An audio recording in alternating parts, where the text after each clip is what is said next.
pejuang Lombok yang berperang di Aceh.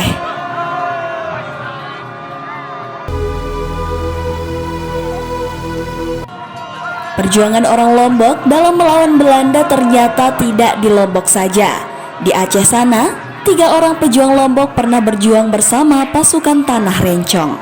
Dikutip dari buku berjudul Riwayat Balok Jawa, Sejarah Singkat Pejuang Lombok, karya Dr. Anus Muhtasim dan Muhammad Sapwan, 3 orang pejuang itu bernama Mami Ormat, Guru Alim, dan Guru Kalimin. 3 orang ini bersama dengan Syahid Al-Qadri awalnya adalah para pejuang yang ikut berperang di Perang Praia 1891. Bersama para pemimpin Sasak lainnya, mereka bahu-membahu menahan serangan pasukan Karangasem Mataram. Guru Alim dan Guru Kalimin yang berperang dengan membawa nama Jerowaru dikisahkan sangat handal di medan perang. Pasukan Jerowaru jarang yang gugur. Konon, hal itu dikarenakan Guru Alim memiliki ilmu yang bernama tilik perang. Ilmu ini biasa diterapkan saat pasukan akan berangkat ke medan laga.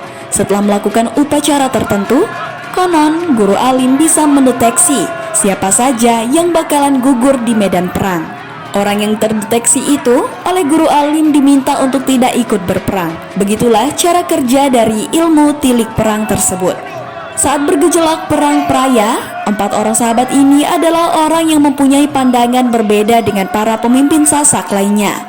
Ketika para pemimpin Sasak lainnya berusaha bersurat ke Belanda guna meminta bantuan, 4 orang ini adalah kelompok yang menolak. Namun karena kalah suara, mereka akhirnya pasrah dengan keputusan musyawarah. Saat Belanda mulai datang ke Lombok dan berhasil mengalahkan Karangasem Mataram pada tahun 1894, 4 orang ini tetap dalam pendiriannya, yaitu tetap menentang kehadiran Belanda.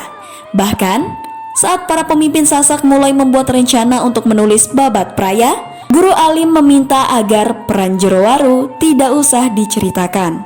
Begitulah, pada saat pemerintahan Belanda mulai tegak di Lombok, 4 orang ini kemudian mulai menyingkir dari hiruk-pikuk politik. Mereka diceritakan mendirikan sebuah padepokan yang berada di dekat makam Tombo Ombok. Makin hari, padepokan itu semakin ramai. Banyak pemuda yang datang ke sana untuk belajar ilmu kanuragan. Salah satu daya tarik dari padepokan ini adalah para murid berkesempatan mempelajari ilmu kebal langka. Ilmu itu adalah milik dari Syahid Al-Qadri, namanya Raja Besi. Suatu ketika terjadi insiden di padepokan. Salah satu murid yang sedang belajar ilmu Raja Besi meninggal.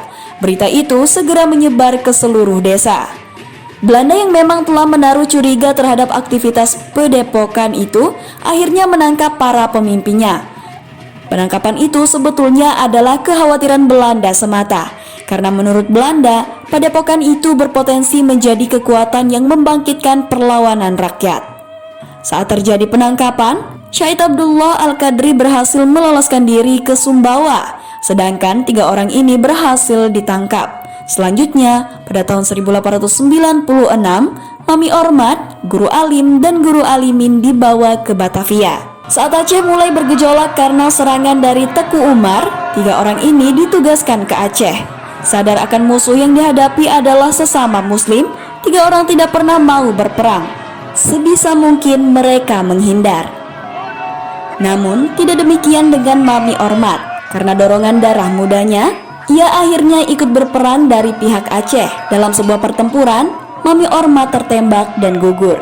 Kelak di kemudian hari, Mami Ormat dikenal dengan nama Pemban Ilang Aceh. Sepeninggal Mami Ormat, Guru Alim dan Guru Kalimin mengikrarkan diri sebagai saudara. Dan pada tahun 1903, mereka berdua akhirnya dipindahkan ke Madura. Di pulau ini mereka bekerja di tambak garam milik Belanda.